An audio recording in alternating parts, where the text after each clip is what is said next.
I'm Robert Frank, CNBC Wealth Editor, and today we have a special guest.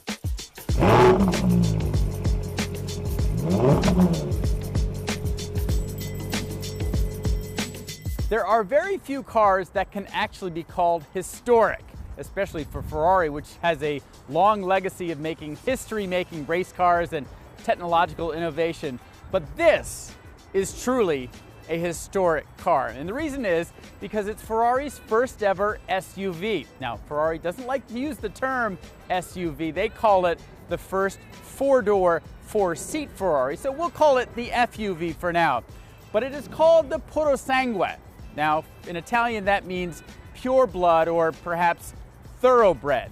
Now, the magic of this car, it all happens right here in the engine. This V12 engine, which is the history of Ferrari and its incredible powertrains. The sound of this engine is audible inside even when you've got the stereo cranked up, and that, after all, is the magic of a Ferrari. Easy, nice, seamless door handles. Getting in this Ferrari, easier than any Ferrari I've ever been. But the best feature of this car, and maybe the coolest, is what's called a comfort door. So this is the rear door. Ferrari's never had one of these before. So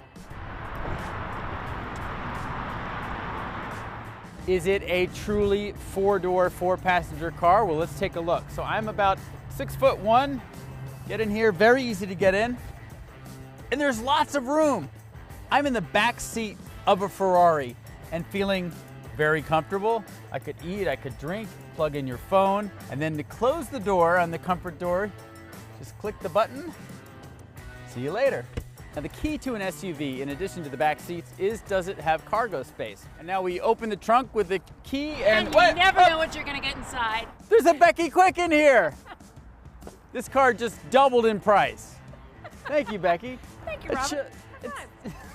Aside from the occasional Becky Quick, what makes this amazing inside is just the amount of space. So you do a little bit of puzzle pieces here. You take this out, the seats fold down, so it actually gives you quite a bit of space inside to put a lot of stuff. The top spoiler actually hides these little levers under here that are also designed to guide not only the wind, but also the water, so it'll sweep that water right down the rear windshield. One of the most important, and I think the most beautiful feature of this car, are the wheels. They're just massive, 22-inch in the front, 23 inches in the back. Now, why do you need all that? Well, this is a more than 2-ton car with a V12 engine, 715 horsepower.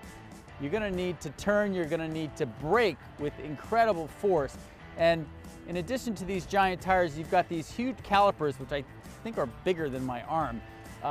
So we'll test them out, but really the braking system on this Ferrari are really gonna be one of the factors that tell us whether it's truly a thoroughbred DNA Ferrari. So we're gonna get in and test it out. This is the key. It's keyless, so it's just this cool little matchbox thing that opens the trunk and locks the car. Love getting in this car. It's so easy. And let's see what it can do.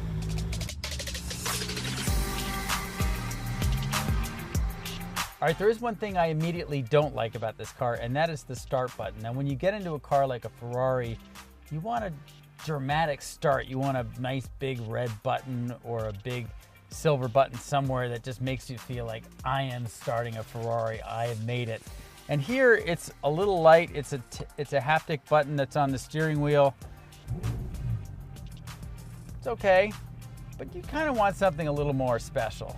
As soon as you start rolling and you start feeling the power and the acceleration, the braking, you kind of forget about the start button. The suspension on this car is also one of the standouts.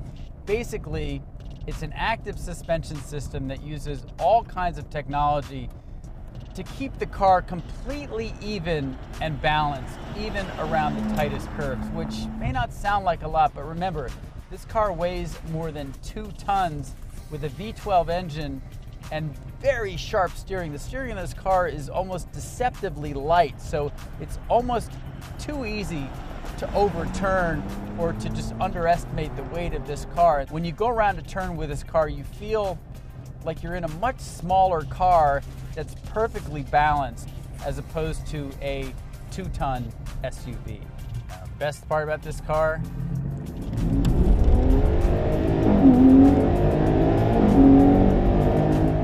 that acceleration off the line, that V12 kicks in. It is all power. This car is so stable. It's got a launch mode. We're not going to do that today, but it's a monster in terms of the weight.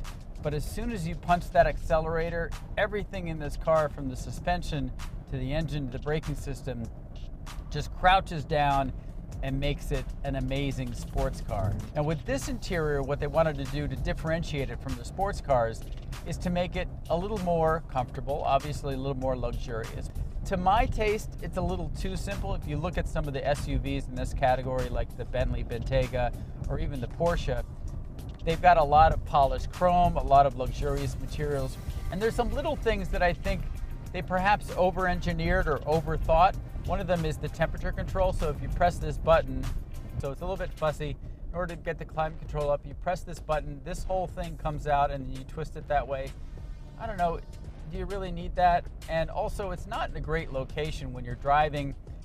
These, I'm not sure you really need these since they're duplicated on the steering wheel, but what this is sort of an homage to the Ferrari gate shifter. All the Ferrari sports cars would have your shift here, and this is how the gate shifter, you keep the shifter within these gates, and so this is kind of replicating that design. I like the design because it reminds me of the gate shifter, but I don't really think you need these buttons since all these features, which is the drive mode, so you've got sport, wet, comfort, etc., they're all in the steering wheel. With this car, it's so big and you're higher off the ground, you can get to very high speeds. I'm still within the speed limit, but you can get to very high speeds without even realizing it.